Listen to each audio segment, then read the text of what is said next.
Aku adalah wanita yang berasal dari keluarga sederhana. Tidak ada target muluk-muluk bagi orang tuaku untuk anak-anaknya. Yang penting anaknya bisa baca tulis dan hitung, sudah dianggap cukup untuk modal menjalani hidup. Jangankan dukungan finansial, untuk masalah pendidikan yang lebih tinggi, untuk makan saja. Keluargaku masih dikatakan apa adanya.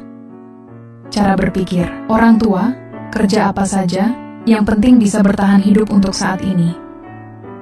Jadi tidak ada pikiran untuk maju, apalagi memikirkan masa depan anak-anaknya. Paling penting bagi orang tua, bisa menghidupi anak hingga pernikahan. Singkat cerita, aku kenal dengan seorang pria. Tentu bukan hal yang sulit untuk mendapatkan restu dari orang tuaku, karena tidak ada kriteria khusus. Yang penting kerja, meskipun kerja serabutan yang tidak menentu hasilnya tidak jadi masalah. Jujur, aku juga tidak punya pikiran terlalu jauh saat itu. Pikiranku saat itu bisa mengurangi beban orang tua karena hal itu akan menjadi tanggung jawab suamiku. Aku akhirnya menikah dengan pria tersebut. Suamiku kerja serabutan, dan saat tidak ada pekerjaan cuma membantu orang tuanya di sawah. Aku tentu saja hanya menjadi ibu rumah tangga. Karena sudah terbiasa dengan kehidupan yang sederhana, kehidupan yang penuh kekurangan tidak masalah bagiku. Semua terasa biasa saja bagiku saat itu. Mungkin karena tidak merasa dituntut, suamiku perlahan menjadi pemalas. Seperti tidak ada tanggung jawab meskipun sudah memiliki anak. Hal ini berjalan dalam waktu yang cukup lama. Kehidupan kami lebih banyak bergantung pada mertua. Memang pada awalnya tidak jadi masalah, namun seiring berjalannya waktu perasaan aku mulai terganggu. Banyak cibiran hingga kurangnya penghargaan dari para tetangga. Aku pun sering menjadi sasaran omongan dari saudara-saudara suamiku.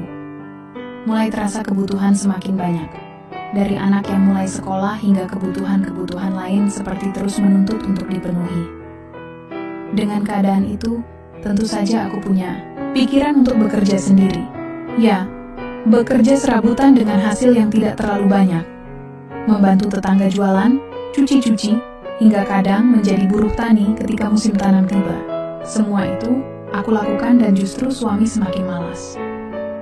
Dibanding waktu untuk bekerja, suamiku lebih banyak menghabiskan waktu di rumah. Hingga suatu saat, teman suamiku mulai sering datang, sebut saja Pak Karyo. Pak Karyo adalah seorang mandor, bangunan yang dulu pernah menggunakan tenaga suamiku. Pak Karyo sering sekali datang dan sering membawakan banyak oleh-oleh untuk keluarga kami. Antara aku dengan Pak Karyo pun wajar jika akhirnya juga sama-sama mengenal. Saking akrabnya dengan suamiku, Pak Karyo berkali-kali menginap. Hingga akhirnya suatu ketika, suamiku alasan ingin pergi keluar sebentar. Tinggal aku, Pak Karyo, anak dan kedua mertuaku yang sudah tidur. Saat itulah Pak Karyo melakukan hal yang sebenarnya tidak pantas aku terima. Dia melakukan sesuatu yang akhirnya benar-benar membuat hidupku berubah. Ada keinginan untuk menolak dan berteriak, namun ada sesuatu yang membuatku tidak berani melakukan itu. Rasa sungkan, takut malu, hingga bermacam perasaan lain. Aku juga takut akan terjadi keramaian jika sampai aku nekat berteriak. Semua berjalan, dan aku masih tidak percaya dengan hal itu. Semua berjalan begitu cepat dan seperti mimpi buruk yang tidak bisa aku lupakan hingga saat ini. Keesokan harinya, suamiku memiliki ekspresi yang berbeda dari biasanya. Dia menjadi lebih pendiam dan seperti menyembunyikan sesuatu. Pikiranku macam-macam. Apakah suamiku tahu kejadian itu? Apakah suamiku sengaja? Atau sebenarnya ada alasan lain yang membuatnya seperti itu? Aku belum berani menceritakan hal itu. Aku masih menyimpannya hingga beberapa hari. Pak Karyo datang lagi ke rumah. Ekspresinya juga berbeda. Keceriaan dengan suamiku juga sudah berubah. Tidak seperti biasanya yang sama-sama asyik bercanda. Tidak tahan menyimpan rasa penasaran, aku ceritakan apa yang dilakukan Pak Karyo terhadapku malam itu pada suami. Sempat takut, namun aku bertekad dan siap dengan segala risikonya. Tapi bukan marah atau kecewa. Suamiku cuma diam saja. Aku desak sebenarnya ada apa. Akhirnya suamiku cuma menyatakan bahwa kami harus tetap menghormati Pak Karyo Karena. Dia sudah banyak membantu kebutuhan keluarga kami. Beberapa hari kemudian, Pak Karyo membelikan motor untuk suamiku. Aku sudah tahu apa yang sebenarnya terjadi meskipun tidak ada cerita langsung dari mereka. Dan untuk kedua kalinya, suamiku pamit keluar ketika Pak Karyo menyatakan ingin menginap.